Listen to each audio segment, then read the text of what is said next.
My name is Hannah Brooks. I am 33 years old, and the night my life split cleanly in two did not begin with screaming or sirens. It began with a doorbell I almost ignored. I had just gotten home, kicked off my shoes, and was halfway through reheating leftovers when it rang a second time. Longer this time, like whoever stood outside had no intention of leaving. When I opened the door, there was no one on my porch. Just a car seat, a diaper bag, and a baby boy sleeping under a thin blue blanket like someone had dropped off a package they did not want to sign for. Tucked beside him was a folded note with 7 words that made my hands go cold. His name is Noah. I cannot do this. I knew exactly who had written it. I also knew, before I even picked up my phone, that the people who should have helped me would not. I called my parents first anyway, because panic makes you hope against your own memory. My mother barely let me finish before she said, "He is yours now." Then my father got on the line and told me not to drag them into another one of my brother's disasters. Just like that, a 3-month-old baby was left on my doorstep. My own family washed their hands of him, and somehow I was the only one standing there like this child was a human life instead of an inconvenience. I did not know then that 10 years later those same people would march into a courtroom, point at me like I was the thief, and try to take him back.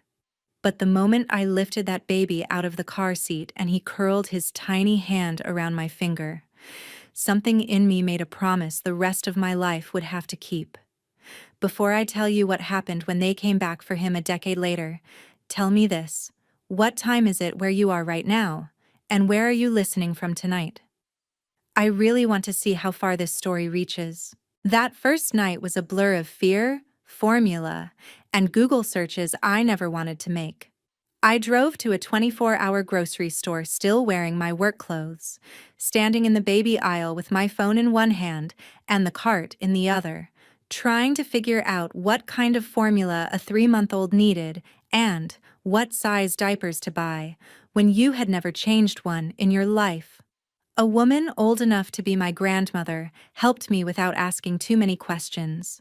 She just looked at the baby, looked at my face, and started placing the right things in my cart like she had seen panic before, and knew kindness worked better than pity. By the time I got home, Noah was awake and crying so hard his whole little body shook.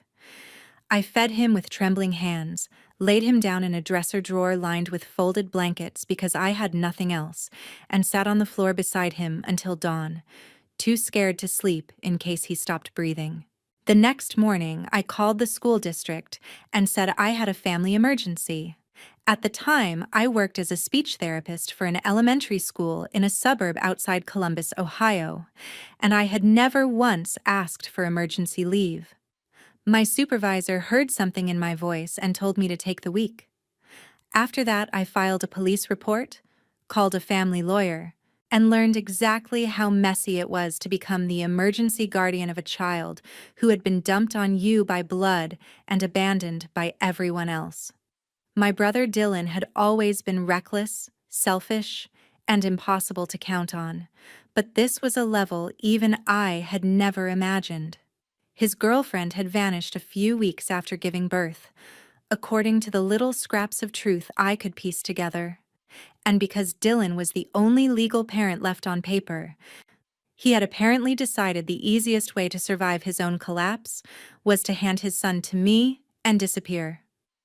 My parents, Elaine and Victor Brooks, treated the whole thing like an embarrassment they hoped would stay off their street and out of church gossip. They did not ask if Noah had eaten. They did not ask if I had slept. They only repeated that they were done rescuing Dylan from his own decisions. My boyfriend at the time, Evan, turned out to be just as hollow. He came over that second night, looked at the crib I had borrowed, the unopened diaper boxes stacked in my living room, and told me this situation was not what he signed up for. When I asked whether he could at least stay for an hour so I could shower, he said I was letting my family ruin my life all over again. I broke up with him before he even reached the parking lot. The next 2 weeks changed everything. I filled out guardianship papers, I borrowed money, I moved from my one-bedroom apartment into a tiny two-bedroom rental I could barely afford because I could not keep a baby sleeping in a dresser drawer forever. My next-door neighbor, Mrs. Delaney, became the first person in months who made me feel like I was not drowning. She was a retired librarian with silver hair and a voice that could calm storms, and when she found out I was suddenly caring for an infant alone, she walked into my kitchen with casseroles, burp cloths, and the kind of steady practical help family is supposed to offer. My coworkers gathered hand-me-downs, baby bottles, and a second-hand crib. Little by little, Noah stopped feeling like a crisis I was surviving minute by minute, and started feeling like a child whose rhythms I was learning. I learned the sound of his hungry cry, the sound of his sleepy cry, the way he liked to have his back rubbed after a bottle, the way his tiny fist would uncurl when he finally relaxed against my shoulder. And somewhere between the midnight feedings and the paperwork, and the terror of realizing nobody was coming to help me, my anger began changing shape. I was still furious at Dylan. I was still disgusted by my parents. But every time Noah looked up at me with those serious, dark eyes, I felt something stronger than anger. I felt responsibility turning into love. On his first birthday, I invited the few people who had actually shown up for us. Mrs. Delaney baked a simple cake with blue frosting. My coworkers brought balloons and cheap paper decorations. Noah smashed frosting into his own hair and laughed so hard he hiccuped. I remember standing there in my tiny kitchen, looking at the mess and the smiles and that baby I had once found on my doorstep, and realizing there was no part of me that thought of him as temporary anymore. He was not my brother's burden. He was my son in every way that mattered, even if the law had not fully caught up to my heart yet. The first 5 years with Noah passed the way the important years usually do, slowly while you are living them and all at once when you look back. He grew from a baby who clung to my shirt into a little boy who ran ahead of me at the park and then turned every few seconds just to make sure I was still there. I built my whole life around stability because I understood, even before he had words for it, that children who come into the world through chaos need predictability the way other children need bedtime stories. So I gave him both. I rearranged my work schedule and eventually transferred into a district-wide role that let me spend more consistent hours close to home. Our weeks developed a rhythm that belonged only to us. Friday nights were grilled cheese and movie night on the couch. Saturday mornings were soccer in the backyard, or pancakes shaped like dinosaurs when the weather turned cold. Sunday afternoons meant library trips, grocery shopping, and Noah pushing the little cart like he was contributing something important to the household budget. He had a stuffed bear named Captain and a habit of asking impossible questions right before bedtime. Where does the wind sleep? Why do grown-ups cry in bathrooms? If trees are alive, do they get lonely in winter? There were hard years in those first 5, too. Money stayed tight. I took on private speech tutoring online after Noah fell asleep so I could keep up with rent and build a savings account with his name on it. When he got sick, I sat up through fevers and ear infections alone. When I got sick, I still made breakfast, packed lunches, and showed up for him because there was no one to hand him off to. My parents visited only when it was convenient for them, and even then they came carrying the same judgment they had given me from the start. My mother would bring gifts that had nothing to do with who Noah actually was, as if she liked the idea of grandmother more than the actual child standing in front of her. My father kept his distance physically and emotionally, asking stiff questions about school and then glancing around my house like he was measuring all the ways I had failed to become the daughter he once imagined. Noah sensed it before he could explain it.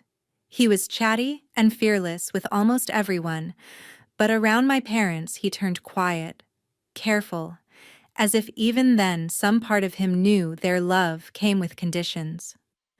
By the time he was old enough to ask about where he came from, I had already promised myself I would never poison him with my bitterness. So I told him the truth in pieces he could carry. I told him his father was my brother. I told him that when Noah was a baby, his dad was not capable of taking care of him. I told him some people can love a child and still fail them, and that failure always belongs to the grown-up, never the child. What I did not do was lie to make other people look better. When Noah asked if his dad would ever come back, I told him I did not know. When he asked why his grandparents barely visited, I said some adults do not know how to love the right way. When he asked if I was really his mom, it happened so casually that for a second I thought I had imagined it. He was 5, standing at the sink in dinosaur pajamas while I packed his lunch for kindergarten. He dropped a grape, looked up at me, and said, "Mom, can I have the blue cup instead?" The whole room went still inside me. I did not make a big speech or ask him to repeat it. I just handed him the blue cup and said, "Of course you can."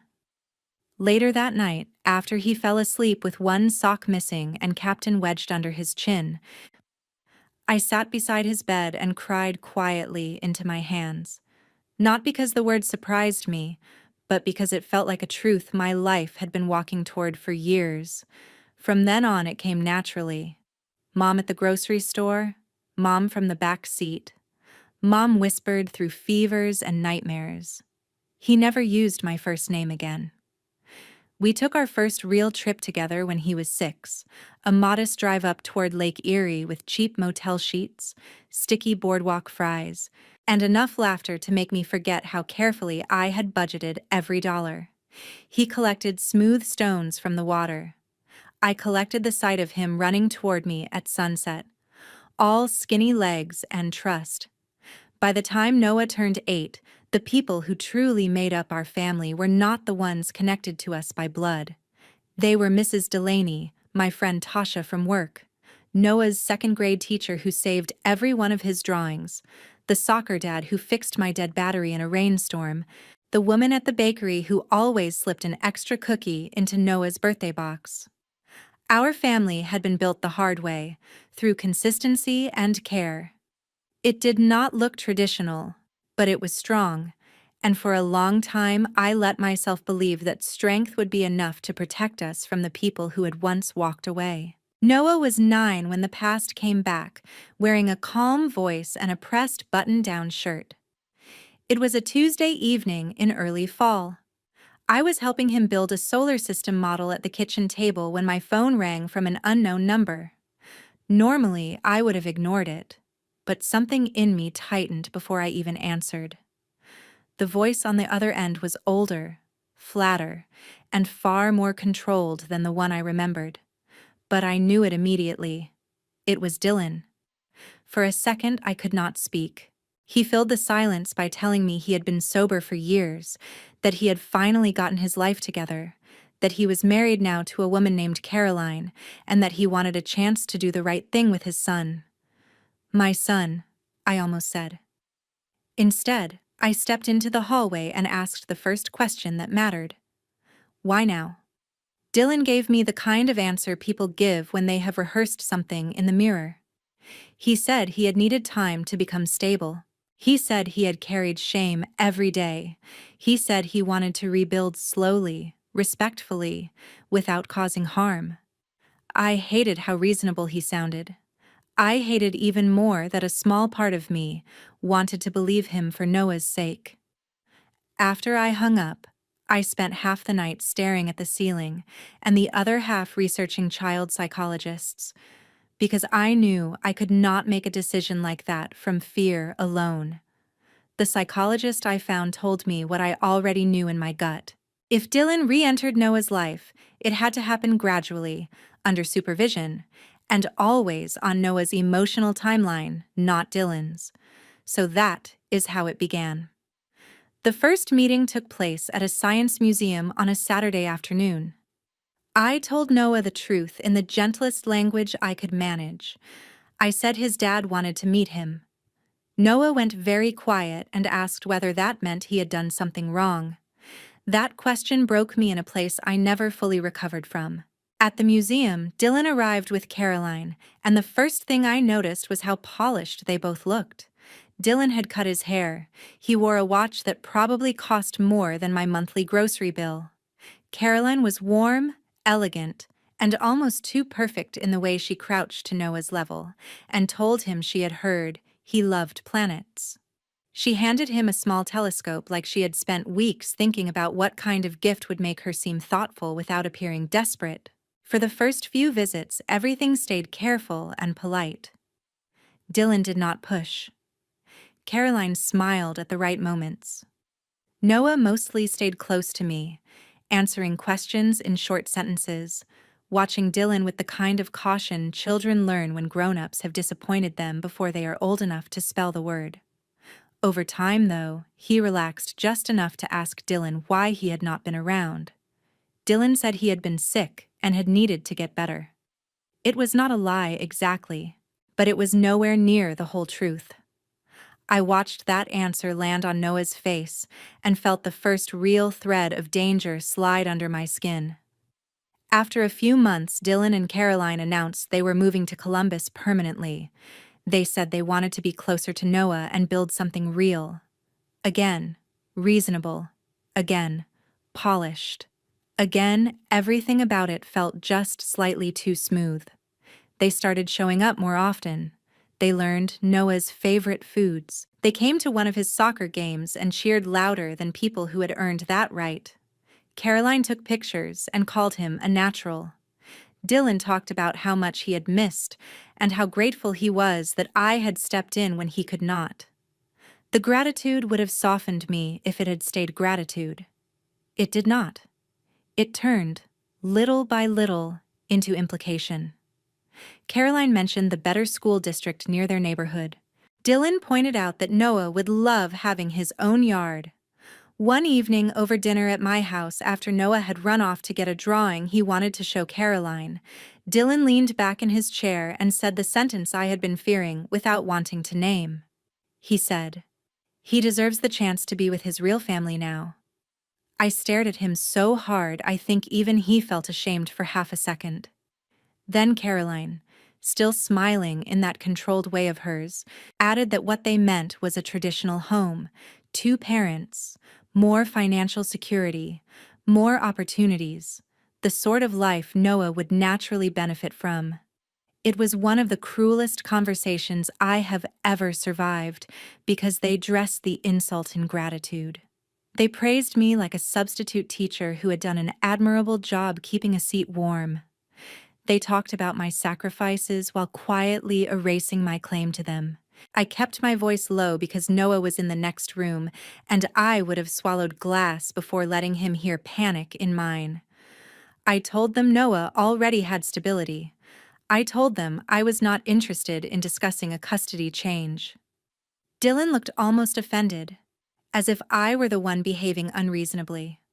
That was the night I stopped seeing his return as a messy attempt at redemption and started recognizing it for what it really was. He had not come back to know Noah. He had come back to reclaim something he thought would be easy to take once it had been lovingly repaired by someone else. The dinner at my parents' house confirmed every fear I had tried to dismiss. They invited Noah and me over on a Sunday, which was unusual enough to make me suspicious before I even pulled into the driveway. When we walked in, Dylan and Caroline were already there, sitting comfortably in the living room like they had been restored to their rightful places. My mother actually looked pleased to see all of us under one roof, which might have moved me if I had not known exactly how absent she had been through the years that mattered. Dinner was stiff from the beginning. Noah sensed something was off and stayed close to me, answering questions politely but without his usual spark. After dessert, my father cleared his throat in the formal way he always did before saying something that would wound someone, and then pretending he had no idea why they bled. He said Dylan had told them everything, that they were proud of how hard he had worked to rebuild his life, and that it was time for me to think about what was best for Noah instead of what was comfortable for me. I asked one question: "How long have you been in contact with him?" My mother and father exchanged the kind of glance that says the lie has already been discussed but not fully rehearsed. Finally, my mother admitted they had been speaking to Dylan for almost 4 years. 4 years. 4 years they had known where he was. 4 years of birthdays, school plays, fevers, soccer games, spelling tests, and nightmares. And not once had they thought I deserved the truth. Not once had they thought Noah deserved honesty about the father who had left him. They had simply chosen silence until Dylan had a wife, a decent suit, and a story that was easier to defend in public. Then came the line I should have expected but still felt like a slap. "Blood is blood," my father said. "Noah belongs with his father now that his father can provide a proper home." My mother chimed in with talk about two-parent households, structure, real family, all the old poison dressed up as common sense. I stood up so fast my chair scraped the floor. Noah looked at me, startled. On the drive home, he was quieter than I had ever heard him. We had barely turned onto our street when he asked in a small voice if he was going to have to move away with Dylan. I pulled over because there was no universe in which I could answer that while driving. I unbuckled, turned to him, and told him the truth as cleanly as I could. I said no one was taking him anywhere. I said he was home with me. I said grown-ups were saying things they should not have said in front of him, and I was sorry. He nodded. But that night he had a nightmare so violent I found him half out of bed, crying in his sleep and clutching the blanket with both fists. 3 weeks later, the certified envelope arrived. Dylan had filed to regain primary custody. He claimed he had recovered, reformed, and was now in the best position to raise his son. He claimed I had interfered with his attempts to reconnect. He claimed I had emotionally alienated Noah from his biological family.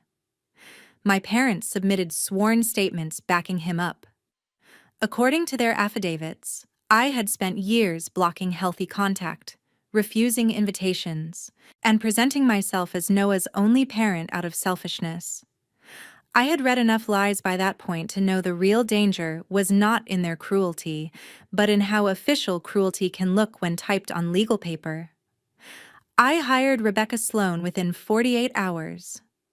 She was a family law attorney with sharp eyes, a calm voice, and the kind of mind that made me feel less alone the second she started asking questions. She read every document, every message, every school record I brought her, then folded her hands and told me the truth without trying to soften it. Dylan's biological tie mattered. Courts often gave weight to that, especially when the returning parent could present sobriety, income, and a home. But she also told me something that kept me breathing. 10 years mattered too. My decade of daily parenting mattered. Noah's bond to me mattered. Stability mattered.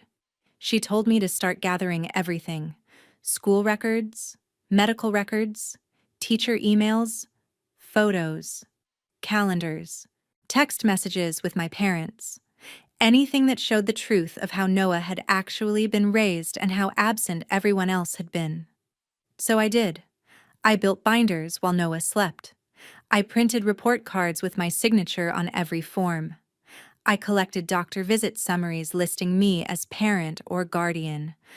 I asked teachers, coaches, neighbors, and Mrs. Delaney to write statements describing the life Noah actually lived. The more evidence I gathered, the clearer one thing became. This was not a misunderstanding. It was an organized attempt to rewrite 10 years of history in a way that made Dylan look redeemed, my parents look concerned, and me look possessive. What they had not counted on was how many receipts a woman accumulates when she raises a child alone and learns early that nobody else will remember the truth unless she keeps it herself. As the court date got closer, the case stopped being something that lived in folders and started affecting the air inside my house. Noah became jumpier. He asked whether judges could make kids leave the people they loved. He started having trouble sleeping. His teacher called to tell me he had cried in class when another student mentioned moving homes after a divorce. I got him into therapy with a child psychologist who specialized in attachment and family disruption, and even though every part of me hated that he needed that kind of help because grown-ups had failed him again, I was grateful for someone who knew how to translate his fear into language a court might respect. His therapist documented what I already knew in my bones. Noah saw me as his primary parent. The threat of being separated from me was causing real anxiety. He was not conflicted about where he felt safe. He was terrified that adults would ignore it. Meanwhile, Rebecca and I kept building the case. We documented every year Dylan had been absent, every time my parents had declined invitations or canceled visits, every message where my mother criticized my choices without offering support. Every time my father referred to Noah as a situation instead of a child.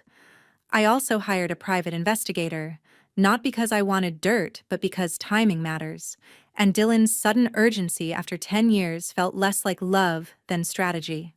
The investigator found the first crack almost immediately. Dylan was not as stable as he claimed. He had been sober, yes, and I will give truth credit where it belongs. But sobriety was not the same thing as integrity. He was buried under gambling debt from sports betting accounts opened under his own name, and one in a business alias he thought was harder to trace. Large withdrawals, late payments, quiet settlements.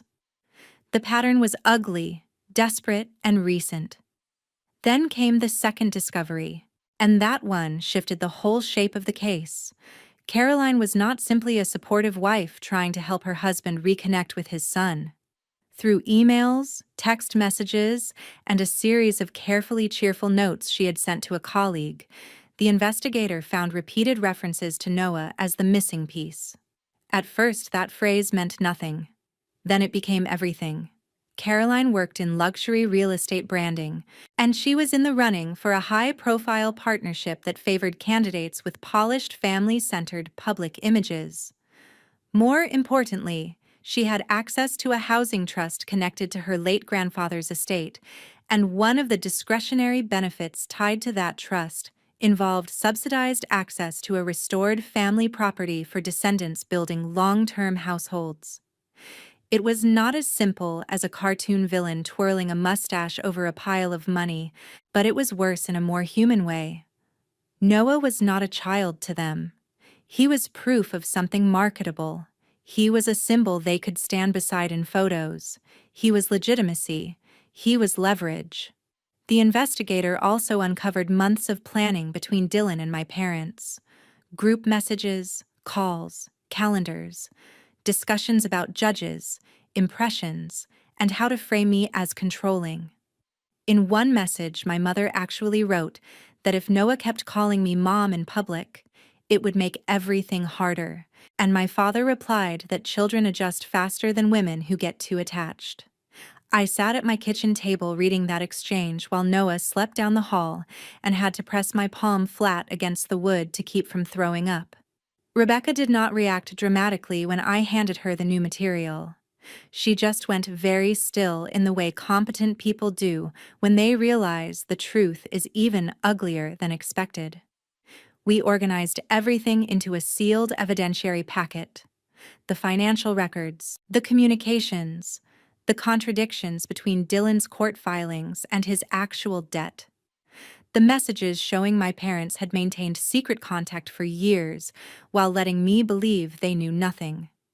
The notes indicating Caroline and Dylan had discussed when Noah would be old enough to present well in court without being difficult to manage. That line in particular made Rebecca look up and say, very quietly, "They are going to regret putting this in writing." The night before the hearing, Noah fell asleep on the couch while pretending he was not tired. His math workbook was open beside him, one sock half off, his hair falling across his forehead in the exact way it had when he was a baby. I carried him to bed, tucked the blanket under his chin, and stood there longer than I should have. I thought about the first night I found him on my doorstep. I thought about every promise I had made since. Then I walked into the kitchen, saw the sealed folder on the table, and felt something settle inside me. Fear was still there. So was anger. But underneath both was certainty. They had come for my son with rehearsed smiles, polished lies, and the belief that biology plus performance would outweigh a decade of love. The next morning, they were going to learn what happens when the woman they underestimated stops playing defense. The courtroom was colder than I expected and quieter than it should have been for a room about to decide the shape of a child's life. Dylan arrived in a navy suit with Caroline beside him, looking composed enough for a magazine profile on Second Chances. My parents sat directly behind them, dressed like the kind of respectable older couple judges were supposed to trust.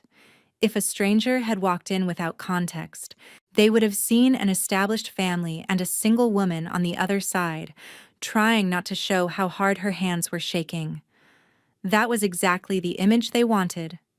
Dylan testified first. He spoke about mistakes, recovery, humility, and growth.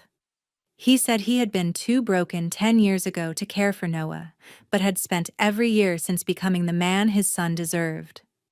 Caroline testified next and described their home, their neighborhood, their plans, their routines, their commitment to offering Noah the structure and opportunities they claimed I could not.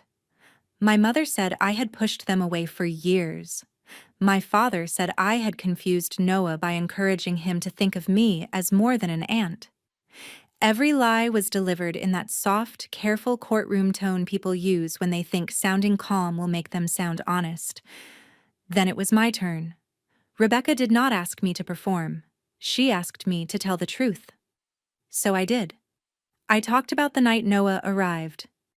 I talked about buying formula with borrowed money and turning a dresser drawer into a bed.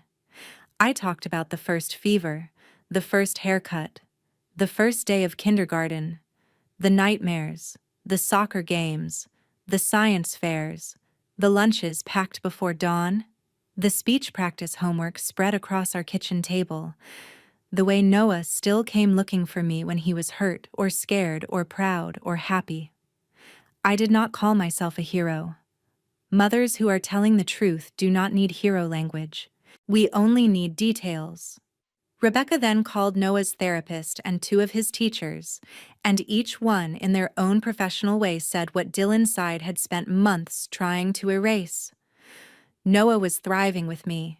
He was attached to me as his primary parent. Disrupting that bond would not heal an old wound. It would create a new one. Then Rebecca stood, asked permission to submit the sealed evidentiary packet, and handed it to the judge. I will never forget the shift in that room. It did not happen with shouting. It happened with silence. The judge turned page after page, and her expression changed from patience to concern to something much harder. She looked up at Rebecca, then at Dylan, then at my parents. Finally, she asked the question that made the entire courtroom seem to stop breathing. Do they even know what you have? I said yes. I did not trust myself to say anything more. The judge read enough into the record to shatter the image Dylan had built. She cited his undisclosed gambling debt. She cited communications proving my parents had been in ongoing contact with him for years, while presenting themselves as newly informed. She cited messages discussing strategy for repositioning Noah emotionally and publicly. She cited Caroline's references to Noah as the missing piece and the timing that suggested this custody action was tied not simply to remorse, but to financial and reputational incentives. By the time she finished, the room felt stripped bare. Dylan's lawyer looked like he wanted the floor to open. Caroline stopped making eye contact with anyone. My mother started crying quietly, which would have moved me once. It did not move me then. The judge's ruling was direct. Dylan's petition for primary custody was denied in full. My existing guardianship and parental authority remained intact. Any future contact would be limited, supervised, and contingent on further review, full transparency, and demonstrated regard for Noah's emotional welfare rather than adult convenience. She also made it clear that the court took false or misleading statements with the utmost seriousness and that portions of the evidence could be referred for additional review. My father did not look at me when that was said. Neither did my mother. When I walked out of the courthouse later that afternoon, Noah was waiting with Mrs. Delaney in the shade near the front steps, because I could not bear for him to sit through the hearing itself. The moment he saw my face, he started running. He reached me breathless and asked the only question that mattered. "Do I still get to come home with you?" I dropped to my knees, held both sides of his face, and told him yes. "Yes, you do." His whole body sagged with relief before he threw his arms around my neck so tightly I could barely breathe. On the drive home, he fell asleep in the back seat with his hand still wrapped around the edge of my sleeve. In the weeks that followed, the rest collapsed the way hollow things always do. Caroline separated herself from Dylan as soon as it became clear the court had seen through them. My parents tried to explain, then justify, then minimize, and when none of that worked, they asked for forgiveness as if that were a door they could still open on command. I did not slam that door for revenge. I closed it because Noah deserved peace more than they deserved access. That was the lesson I carried from everything that happened. Family is not a title that can be reclaimed when it becomes convenient. Parenthood is not biology waiting around to be rewarded later. Children are not props for damaged adults to use in order to repair their image, secure comfort, or rewrite the past. Love is a daily act. Safety is a daily act. Staying is a daily act. And sometimes the most important thing you can teach a child is that loyalty should never mean accepting manipulation from people who share your blood. A few months later, on Noah's 11th birthday, he handed me a card he had made himself. On the front, he had drawn the two of us standing in front of our little house with the windows glowing yellow. Inside he wrote, "You are my real mom because you stayed." I kept that card in the same drawer where I once kept guardianship papers and emergency receipts. It remains the clearest definition of family I have ever known.